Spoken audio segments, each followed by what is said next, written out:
Andrew, have you ever wondered if there is a right way to a grocery shop? Yeah, I don't know. I've typically, when I've got a list and I go grocery shopping and I'm hungry and my stomach's growling, I'll usually pick the pre-processed or the processed foods in the center of the store. And I think the reason for that is the picture on the box shows me a finished product. So it's always best to go after you've had a satisfying meal. That way your selection of products are actually a lot better. You tend to go for the healthier options. So basically, you're just walking around in the grocery store and then going on the side just to pick up the vegetable, maybe the meat or the protein, the whole food protein, and then going back to the maybe dairy or something like that section? Yeah, generally the way the grocery store's set up is that if you stick to the outside of the grocery store, the products that you're going to see there are actually a lot better quality, a lot better for you than the center aisles where they're pre-processed.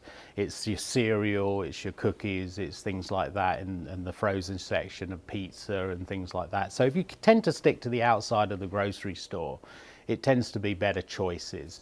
But it will be, isn't it more work or isn't it more expensive to buy all those different ingredients when I can just buy something ready to pop up in the microwave and it's ready to go? I think you'll find fresh ingredients are actually less expensive than pre-processed when you look at the amount of product you get in the box. Emily, have you found that? Yeah, that's definitely true. I like to, when we talk about shopping on the outer perimeter of the store, we know that's where we're going to find some healthy options. So really, when you go to the grocery store, your first section you find is like your produce section. So this is the section that really kind of intimidates all of us because we see all this produce and we don't really know what to do with it. But if you have your list from the recipes that you're going to cook for that week, you know what you're going to buy.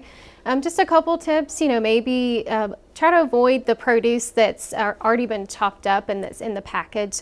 It may look enticing and, oh, well, it's already chopped up, I don't have to worry about it, but you're actually going to pay more per ounce if you buy those products versus buying your produce by itself and taking it home and washing it and cutting it yourself. Yeah, so let's talk about that as well, because the cost of things alter depending on what you do. I think it's a good idea to take a calculator with you to the grocery store.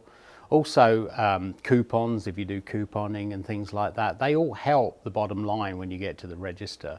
Again, another reason for a good plan. Do you agree? Yeah, I definitely agree with you. You're right. Taking your calculator, having your phone with you. So that's really helpful. That's going to keep you, there again, just from avoiding packing up on things that are just processed. So if you have that plan and stay on budget, that's really, really going to help you. George, do you think there's any other aspects to shopping that we need to consider today? The first thing for me is to have a plan and to try to stick as much as possible from the plan.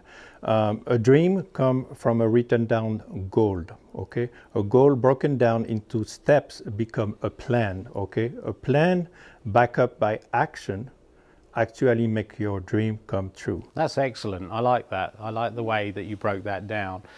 We do have to put legs on what we're doing and action to what we do. So if we have like a little plan to say, listen, I need to have my recipe, and maybe for Tuesday I'm doing lasagna, or for Thursday I'm doing broccoli casserole, then we need to calculate everything to say like, okay, well, I need 5 pounds maybe of broccoli or 2 pounds of spinach.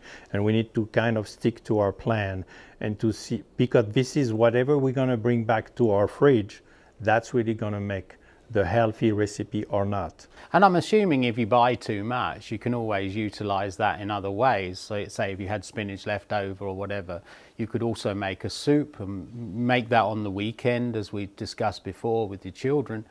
And maybe do that, and if you have too much and it doesn't fit in with your plan for the week, we could freeze that item and use it later on, thus utilizing everything that we've done, correct? Yes, indeed. And if we need to, it's better always to buy some produce like this, bulk, okay, we can keep for a long time, okay, and we can also cook it overnight or something like that, or take more time. What sort of things have you got there, George? So here we got some beluga, French black lentil, and we got peas, we got quinoa tricolor.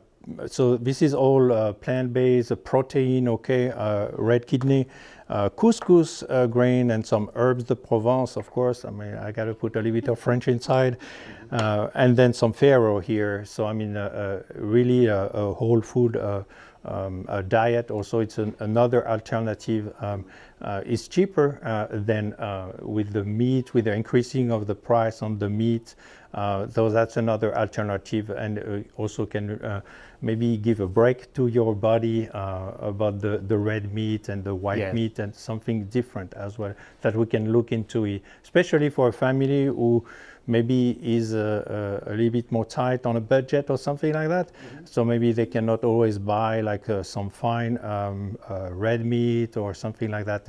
And the American Institute of Cancer said that we should eat no more than 80 ounces by a week of red meat. So trying to do not stop it, maybe, because for some people it's a little bit difficult, but at least to reduce it as much as possible.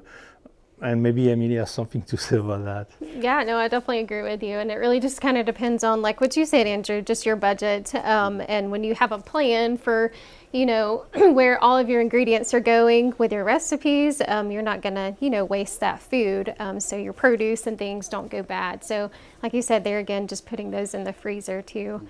They're two excellent points, actually, because I believe Americans think that protein can only be gained from chicken and whatever, but you've just raised a point with lentils and different dried goods. You can actually receive the same amount of protein if you plan correctly for that.